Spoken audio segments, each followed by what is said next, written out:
자기 자신이 있다는 것. 뭔가가 있다는 것, 그것을 포괄하는 우주가 존재한다는 것은 이상한 일이 아닐까?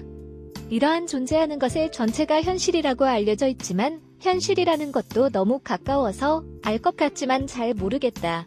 자신의 손이 거기에 있는 것은 확실한 현실감을 가지고 있는 것처럼 보이지만 그것은 단순히 그렇게 생각하고 있을 뿐 이 생각이 없으면 손은 없을지도 모른다.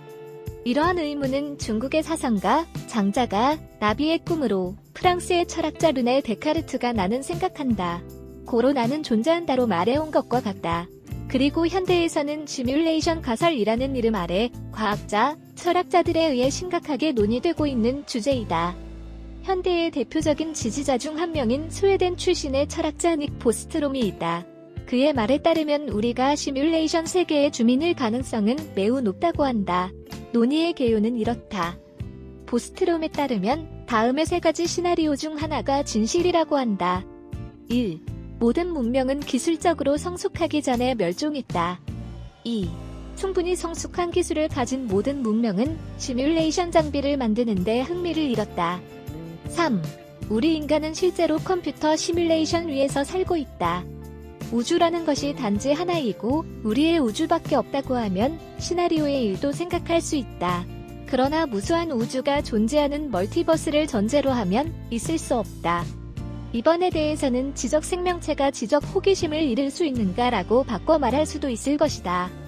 샘플로 지적 생명체인 인류를 보면 지구상에는 많은 대학과 연구기관이 존재하고 우주의 성립, 존재의 의미, 정수론 등 지적 호기심 동기인 학문이 지속적으로 연구되고 있는 것에서도 지적 생명체의 지적 호기심이 끝난다고는 도저히 생각되지 않는다. 또한 시뮬레이션에 관해서도 물리학자가 우주의 진화 시뮬레이션을 수없이 반복하고 있는 것을 생각하면 지적 생명체가 역사에 제한에 관심을 갖는 것은 틀림없을 것이다. 따라서 시나리오 2도 있을 수 없다.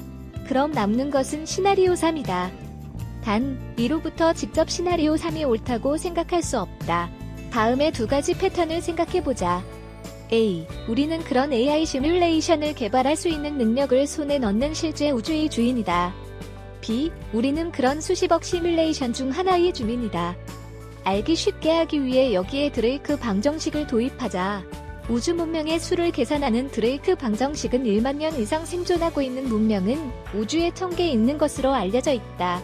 지구 문명은 이보다 짧지만 만일 1000개에 들어있다고 하자. 이 경우 A와 B를 표현한 다음 옵션 중 어느 쪽이 더 가능성이 있을까?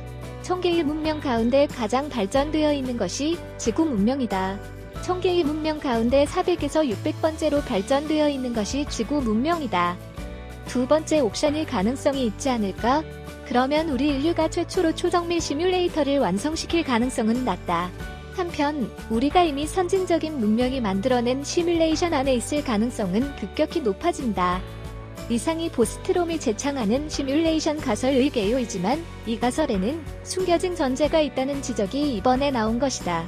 지적 정보 사이트 비그싱크월 26일자에 따르면 미국 LA의 본사를 둔 이론 물리학 연구소, 양자중력연구소, 퀀텀 그래비티 리서치의 연구팀이 보스트롬 가설을 수정한 양자역학의 자기 시뮬레이션 가설 해석을 과학저널 엔트로피에 발표했다고 한다. 그에 따르면 보스트롬 가설은 유물론을 전제로 해버리고 있기 때문에 온 우주를 완벽하게 시뮬레이션할 수 있는 고급 지적 생명체의 존재를 상정하지 않을 수 없게 되어 있다는 것이다. 한편 연구팀의 가설 해석은 모든 것은 생각으로 표현된 정보이다라는 비물질주의적 접근을 취한다. 우주 자체가 기초적인 알고리즘과 효율적인 언어라는 규칙의 준거에 자기 실현하고 있다는 것이다. 연구진은 시간을 초월한 창발주의라는 개념으로 우주는 기원을 가지지 않고 항상 거기에 존재해왔다고 설명하고 있다. 우주는 장대한 생각이며 인간을 포함한 모든 존재들은 사고 안에 사고, 하위 생각나고 한다. 물론 이러한 아이디어는 양자역학의 발견에 통찰력을 얻고 있다.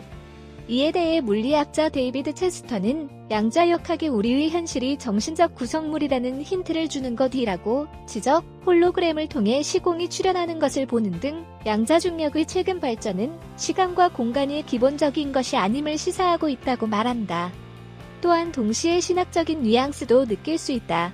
하나님이 빛이 있으라라고 말하자 거기에 빛이 태어난 것처럼 우주의식의 이미지가 인간을 포함한 모든 존재들을 만들어낸다는 것이다.